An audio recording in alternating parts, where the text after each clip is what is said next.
자, 오늘은 우리 요한이 선택한 7가지 표적 가운데 이제 세 번째입니다. 오늘은 바로 베데스다에서 이제 38년 된 병자를 고치시는, 치유하시는 요한복음 5장에 있는 말씀을 가지고 여러분과 함께 나누도록 하죠. 자, 매주 우리가 요한복음이 기록된 목적을 계속 읽었는데 오늘도 이 기록을 먼저 읽고 시작을 하겠습니다. 요한이 요한복음의 이 7가지의 기적들, 요한복음 자체를 기록한 목적, 우리 요한복음 20장 30절 31절 말씀을 다시 한번 같이 읽겠습니다. 예수께서 제자들 앞에서 이 책에 기록되지 아니한 다른 표적도 많이 행하셨으나 오직 이것을 기록함은 너희로 예수께서 하나님의 아들 그리스도이심을 믿게 하려 함이요 또 너희로 믿고 그 이름을 힘입어 생명을 얻게 하려 함이니라. 아멘. 그렇습니다. 오늘도 여러분이 우리 베데스다에서의 이 기적 사건을 읽고 난 다음에 여러분에게는 예수가 하나님의 아들이심에 대한 믿음이 더 확고하게 자라가야 하는 것입니다. 그리고 그분이 우리에게 허락하신 영원한 생명이 풍성해지는 경험을 하셔야 되는 겁니다. 그래야 요한 복음이 기록된 목적대로 우리는 듣고 깨닫게 된다는 사실이죠. 자, 오늘의 본문의 배경은 예루살렘입니다. 본문 1절에 보면 그 후에 유대인의 명절이 되어 예수께서 예루살렘에 올라가시니라 라고 표현되어 있죠. 자, 그 후라는 말은 우리가 4장에서 지난 시간에 배웠던 이 가나에 계셨을 때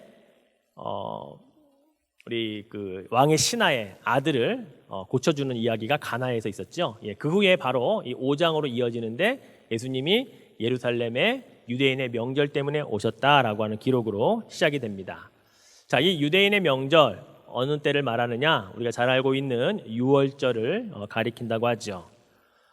사실 여러분, 마태, 마가, 누가복음 이 공관복음에는요 예수님이 예루살렘에 올라가신 것이 딱 한 번밖에 기록되어 있지 않습니다. 유월절은 매년 한 번씩 있잖아요. 그것만 보면 예수님이 유월절에 딱 한 번 예루살렘에 올라왔기 때문에 나머지 그 공생애에 대한 것을 정확하게 알 수가 없습니다. 그런데 요한복음에는요 예루살렘에 올라가신 것이 3번을 기록하고 있거든요. 그래서 예수님의 공생애가 3년이라고 하는 증거가 바로 이 요한복음을 통해서 많은 학자들이 이야기를 하는 겁니다. 자, 오늘 이 요한복음에 기록한 베데스다 이 사건은 몇 번째 올라가시는 거냐? 바로 2번째 유대인의 명절을 맞아서 예루살렘에 올라가신 사건을 기록하고 있는 거죠. 자, 2번째 올라갔다는 것은 예수님의 공생애 자 이제 2년 차라고 하는 것을 우리가 알 수가 있는 본문입니다. 자, 그럼 이 베데스다 연못은 어떤 것인가 한번 살펴볼까요? 자, 2절 말씀해 보니까 예루살렘에 있는 양문 곁에 히브리 말로 베데스다라 하는 못이 있는데 거기 행각 5이 있다라는 표현을 하고 있죠. 자, 먼저 그림을 보시면 예루살렘에 들어가는 문들이 여러 개의 문이 있다는 것을 보게 합니다. 자, 지도 보여주세요. 자, 고대 이 예루살렘 도시의 모습이고요. 사방 전체적으로 문들이 참 많이 있습니다. 지금 우리 성경에 기록하고 있는 문은 양문, 말 그대로 쉽 게이트, 양들이 들어다니는 문이라고 하는 거죠. 그 바로 앞에 베데스다 연못이 있고요. 그리고 그 위로 헤롯문, 다메섹문, 그 다음에 또 뉴 게이트, 새 문, 그 다음에 요바로 가는 문, 그 다음에 시온문, 그 다음에 똥, 배설물들을 바깥으로 내보내는 또 들고 나가는 그런 똥문도 있습니다. 이렇게 많은 문들이 있는데 그 가운데 이 양문이라고 하는 이 곳은 바로 베데스다 연못으로 가는 가장 가까운 곳에 있는 것이죠. 자, 이 베데스다 연못과 양문은 밀접한 관계가 있습니다. 이 연못은요 기원전 2세기에 즉 예수님이 오시기 전에 대제사장 시몬이라고 하는 사람이 있었을 때 만들어진 인공 연못입니다. 이 규격을 보면 길이가 한 105m, 그리고 폭이 60m, 깊이가 약 7.5m 정도 되는 직사각형으로 되어 있는 쌍둥이 연못입니다. 지금 보시는 것이 이제 그 예루살렘에 가면 이렇게 모형을 만들어 놨어요. 예루살렘 안에다가 이것은 조그만 그런 모형인데 저렇게 큰 베데스다 연못이 쌍둥이 연못이었고요.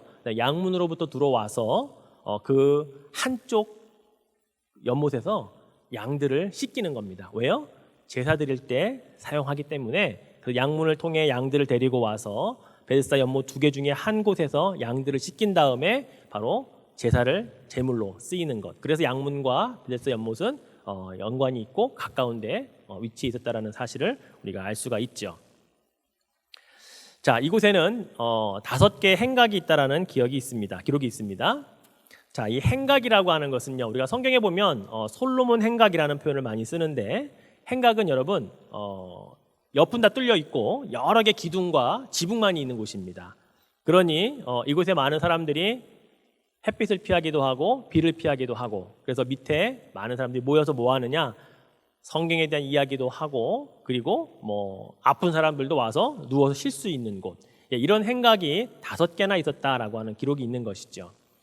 이 행각은 이 헤롯 왕이 아주 잘 만들어 놓은 행각이라고 합니다. 자, 그 안에 누가 와 있었느냐? 오늘 성경 말씀에 보니까 3절에 보니까 그 안에 많은 병자, 맹인, 다리 저는 사람, 혈기 마른 사람들이 누워서 물의 움직임을 기다렸다라는 표현이 있습니다. 행각이 있으니 당연히 사람들이 밑에 와서 뭐 거적대기나 뭐 담요 하나만 깔면 얼마든지 그 위에 앉아서 기다릴 수 있고 쉴 수 있는 곳이 바로 이 행각이기 때문에 가능한 것이죠. 자, 그럼 이렇게 많은 사람들이 왜 와서 기다리고 있었을까요? 베데스다라고 하는 이 연못에 특별한 효능이 있다는 것을 사람들이 믿기 때문이었습니다. 자, 그런데 정말 이 베데스다라고 하는 이 연못은 어떤 병이든지 그 물이 움직일 때, 동할 때 들어가면 정말로 낫는 그러한 연못이었을까요? 자, 여러분이 가지고 계신 성경이나 제가 지금 표시해드린 것에도 이 구절은 괄호가 되어 있습니다. 물의 움직임을 기다린다라고 하는 표현부터 4절 말씀에 보면 물의 움직임을 기다리니 이는 천사가 가끔 못에 내려와 물을 움직이게 하는데 움직인 후에 먼저 들어가는 자는 어떤 병이 걸렸든지 낫게 되밀어라까지 이렇게 괄호가 되어 있어요. 이 말은 뭐냐면 성경은 여러 가지 사본이 있거든요. 그 사본들이 대부분 다 같이 공유하고 있는 것들은 가로를 치지 않습니다. 그런데 어떤 사본에는 있지만 어떤 사본에는 없는 게 있어요. 그럴 때는 괄호를 쳐서 이것은 어떤 한 사본에 있는 것이다 라고 하는 표현을 성경에서 해주고 있는 겁니다. 자, 여러분, 이 괄호 안에 있는 내용은요, 사실은 사람들 사이에서 입으로 전해지는 소문에 불과했다는 사실입니다. 정말 베데스다 연못이 막 밑에서부터 물이 막 올라와서 움직이는 그러한 물이었느냐? 1888년에서야 이 베데스다 연못이 발굴이 되었습니다. 고고학자에 의해서. 그때 보니까 쌍둥이 연못, 아까 보셨죠? 예, 쌍둥이 연못이었고 그 중간에 벽이 약 6m 정도가 있었다고 합니다. 그리고 그 6m 밑으로 구멍이 뚫려 있었대요. 자, 여러분 아까 그림에서 보셨듯이 하나가 높고 하나가 낮아요. 그래서 한쪽에 물이 다 차면 한쪽 밑으로 구멍을 통해 흘러내려갑니다. 그러면 그때 물이 막 움직이겠죠. 마치 잘못 이해하면 물속에서부터 뭔가 우리 옐로스톤에 가면 간헐천들이 많이 있잖아요. 밑에부터 물이 막 부글부글 끌어올리는 것처럼 그러한 현상을 사람들은 천사가 가끔 와서 물을 움직이게 할 때 그 안에 들어가면 나을 거다라고 하는 사람들의 소문을 그들이 이야기했고 이것은 지금 그것을 기록하고 있다는 사실이죠. 여러분, 베데스다라고 하는 이름은요, 자비의 집, 긍휼의 집이라고 하는 의미를 가지고 있습니다. House of Mercy라고 하는 곳이에요. 그런데 여러분, 이 많은 병자들이 모여 있는 이곳, 이 베데스다 연못 주변에서 예수님은 단 한 사람만에게 자비를 베푸십니다. 한 사람에게만 주목하셔요. 그 많은 사람들을 다 불러 모아서 자, 너희들 모두에게 내가 자비를 베푸러니 병을 나을지어다, 일어나라, 자리를 들고 걸어가라 라고 하시면 되는데 왜 그 많은 병자들 중에 한 사람에게만 가셔서 그를 치료하셨을까요? 그 사람이 부탁한 것도 아니에요. 6절 말씀에 보면 예수님께서 먼저 그에게 다가가셔서 병이 벌써 오랜 줄 아셨고 그리고 그에게 내가 낫고자 하느냐 먼저 물으시는 장면을 기록하고 있다는 겁니다. 그렇습니다. 하나님의 아들 예수 그리스도는 그 사람의 누워있는 겉모습만 보셨지만 그의 병이 얼마나 오래되었는지, 그가 어떤 병 때문에 이렇게 고생하고 있는지 모든 것을 아시는 분이심을 여러분 믿으시기 바랍니다. 여기에 어떤 비밀이 숨어 있는지 아세요? 여러분의 왜 문제와 고민과 갈등들이 해결되지 않냐면 주님이 그걸 알게 하셔야 되는데 주님께 여러분이 알게 하시지 않기 때문 아닐까요? 주님이 아시면 주님이 그 아신 상태에서 여러분의 문제를 내가 해결해 줄까? 내가 널 도와줄까? 라고 말씀하실 수 있는데 여러분은 그것을 주님 앞에 알게 하시고 있냐라는 것이죠. 아시면 주님이 고치십니다. 우리의 문제를 아시게 되면 주님은 고쳐줄 수 있는 분이십니다. 그런데 주님께 우리의 문제를 알게 하지 않는다는 거죠. 여러분, 이 많은 환자들 중에 주님이 먼저 가서 그 문제를 아시고 해결해 주는 사람은 한 사람밖에 없어요. 왜 그 한 사람이 꼭 나여야 되죠?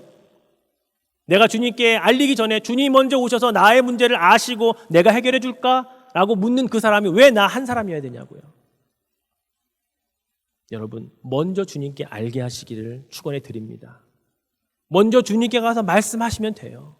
주님이 오셔서 여러분에게 내가 네 문제를 알고 있으니 네가 정말 그 문제 해결받기를 원하느냐라고 그런 음성을 듣는 사람은 이 많은 환자들 가운데 한 사람밖에 없었는데 왜 꼭 그 한 사람이 나여야만 되냐고 하는 당위성이 있냐는 것이죠.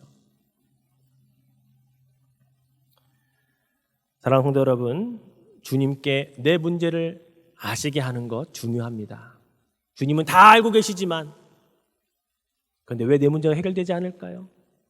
여러분이 주님께 알게 하는 그 과정에 주님은 그 간절함을 알기 원하시고 여러분의 그 소원을 담아 주님이 해결할 수 있음을 믿는 그 믿음을 보기를 원하신다는 사실을 여러분 놓치지 마시기를 축원해 드립니다.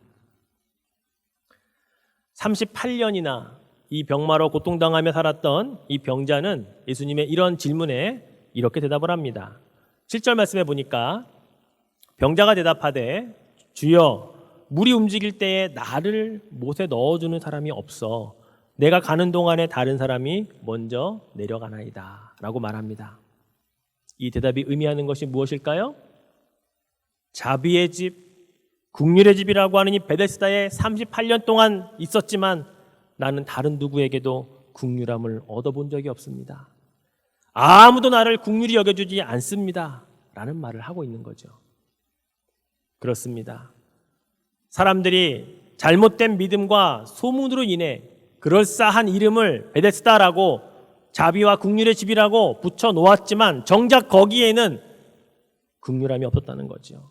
거짓 긍휼만, 가짜 자비만 있었던 곳이 베데스다였다는 것입니다. 긍휼이라고 하는 말, 히브리어로 라함이라고 합니다. 이 라함의 어원이 어디서 왔느냐? 레헴이라고 하는 단어에서 왔는데 이것이 여성의 자궁을 뜻해요. 모태를 뜻한다고요.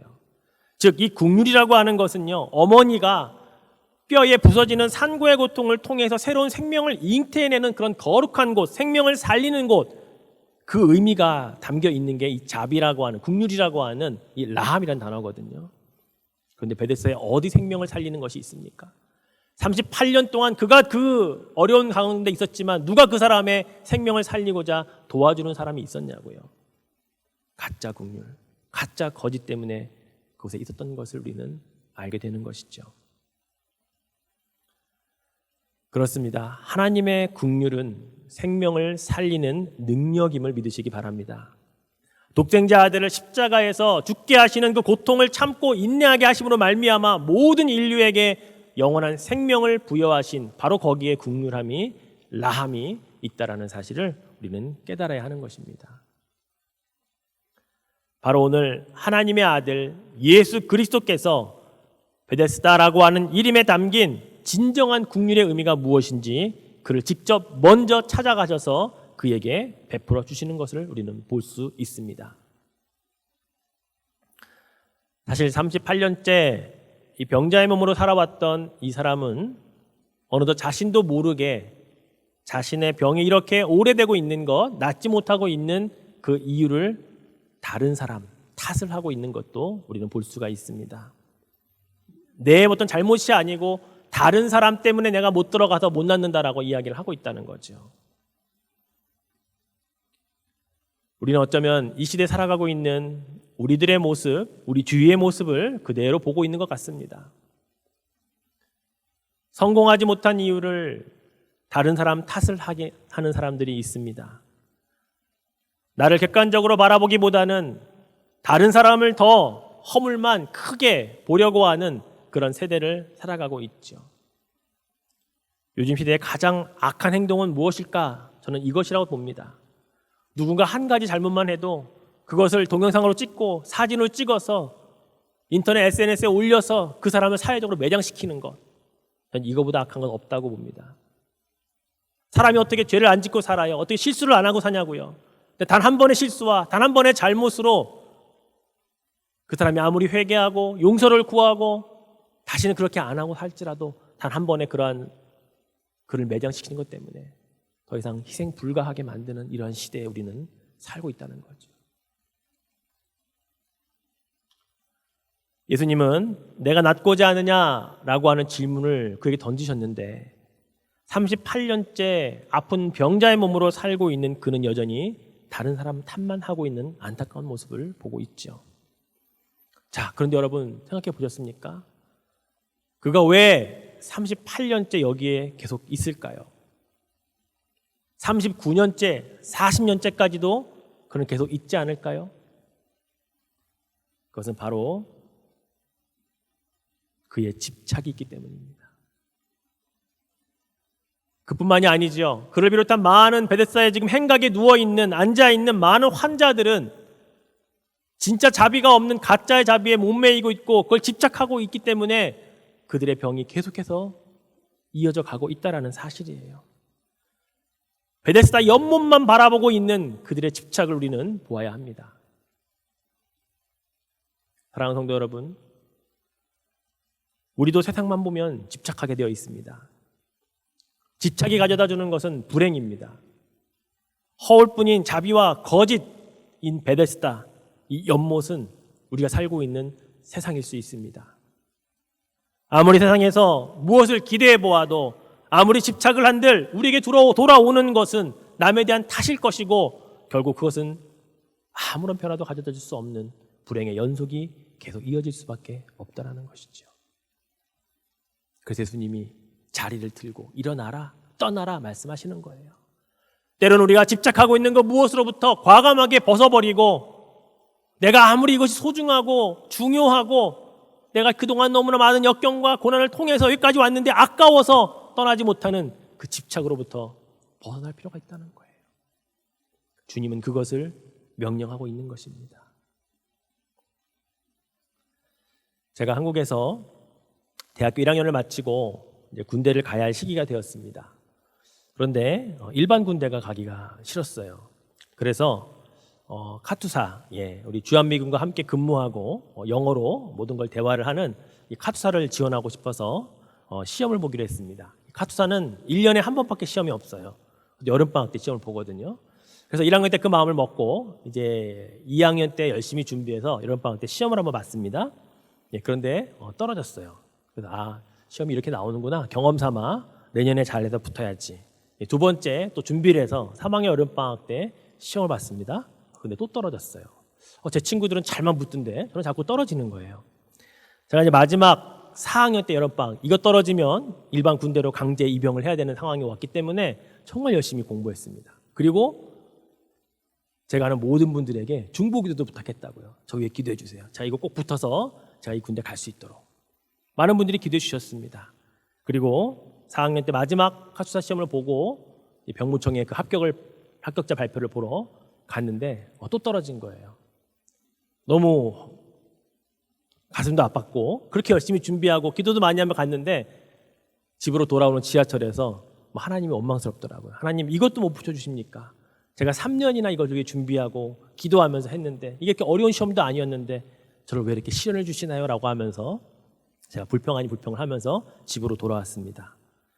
자, 집에 돌아와서 저희 어머니를 뵀는데 어머니가 딱 첫 번째 하시는 말씀이 떨어졌지? 이렇게 말씀하시는 거예요. 불합격했지? 그러시더라고요. 그래서 어떻게 하셨어요? 그랬더니 어젯밤에 꿈을 꾸셨다고 이런 얘기 해주시는 거예요. 저희 어머니 꿈 얘기가 뭐였냐면 하나님께서 어젯밤에 꿈을 보여주셨는데 사방이 벽으로 다 막혀 있는데 저 혼자 삽을 들고 땅을 파고 있더랍니다. 예, 한마디로 삽질하고 있다라는 거죠. 예. 하나님의 뜻은 카투사가 아니고 다른 길이 있는데 하나님의 뜻을 묻고 그 일을 시작한 게 아니라 제가 먼저 뜻을 정하고 이것이 좋겠다 싶어서 계속 그것을 3년 동안 열심히 혼자 땅을 팠지만 하나님께서는 사방에 다 막혀진 곳에 혼자 삽질하고 있는 그 모습을 저희 어머니 꿈을 통해 보여주셨습니다. 그걸 듣고 제가 정말 내가 회개를 했죠. 그리고 나서 1년 뒤에 1년 뒤도 아니죠. 4학년 그 끝날 즈음에 일반 군대보다는 학사장교를 가고 싶었습니다. 근데 그때 IMF가 터졌거든요.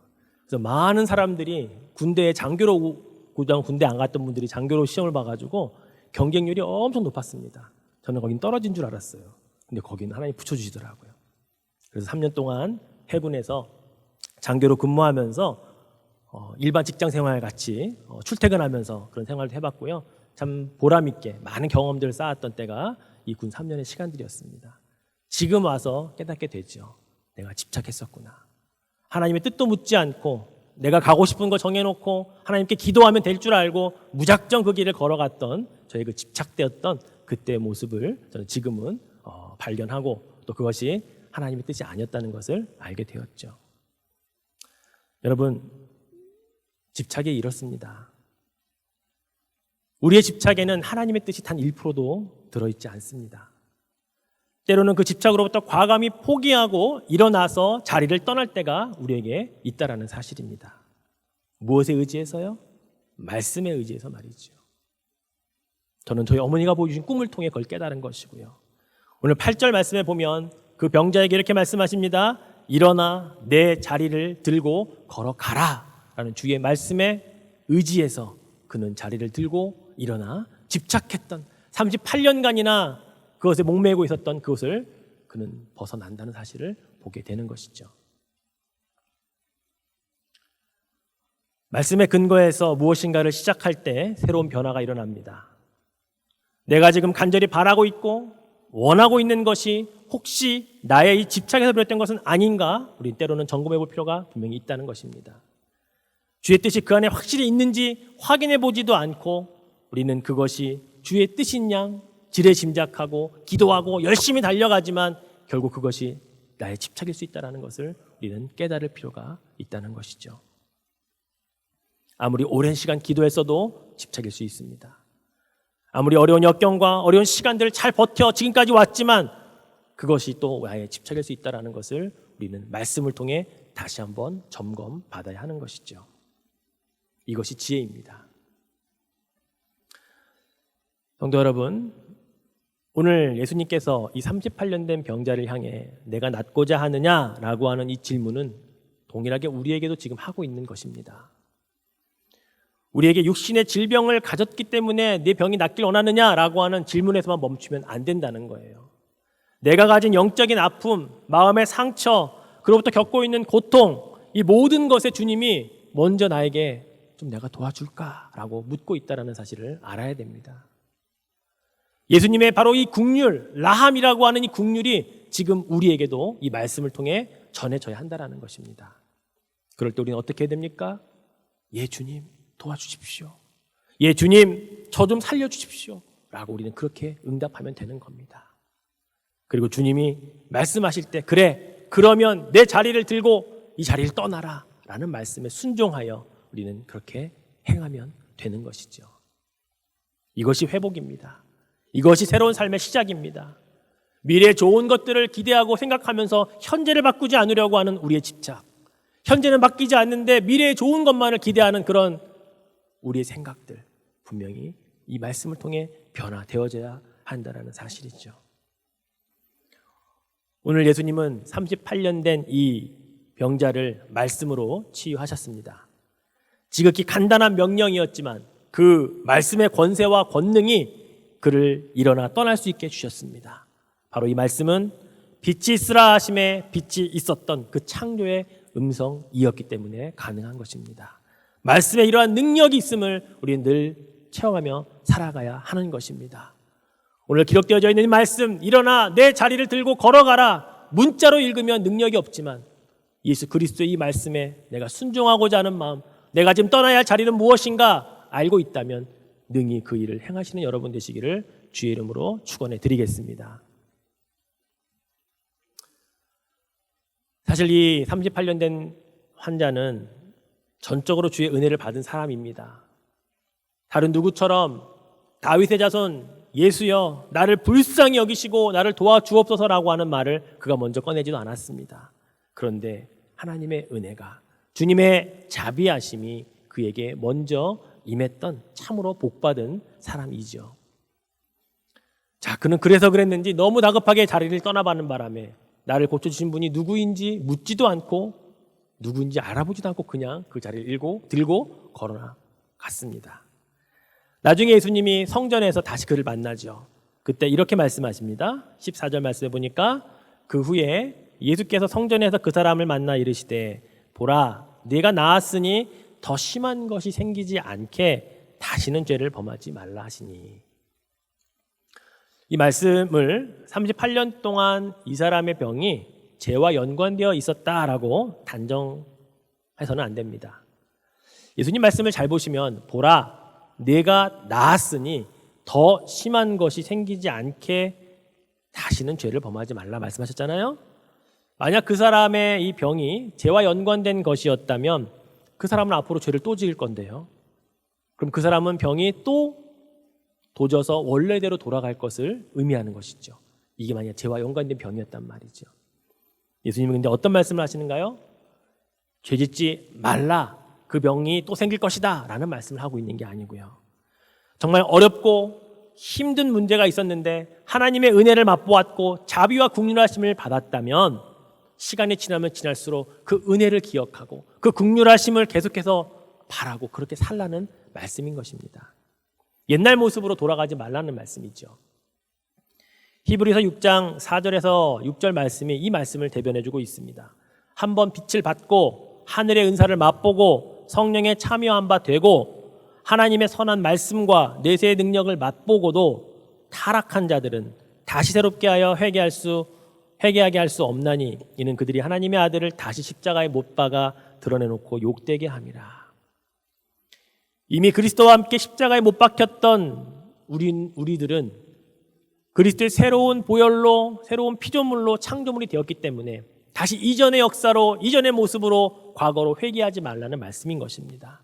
다시 죄를 더 지어서 심하게 병들지 않게 하라는 말씀은 그 죄 지으면 병든다라는 말씀이 아니고 바로 우리에게 이 말씀을 해주시고 있는 것이죠. 우리 또한 이 말씀을 주님의 이 경책의 말씀으로 들어야 할 것입니다. 병고침을 받은 사람은 그제야 자신을 고쳐준 사람이 예수님이라는 것을 알게 됩니다.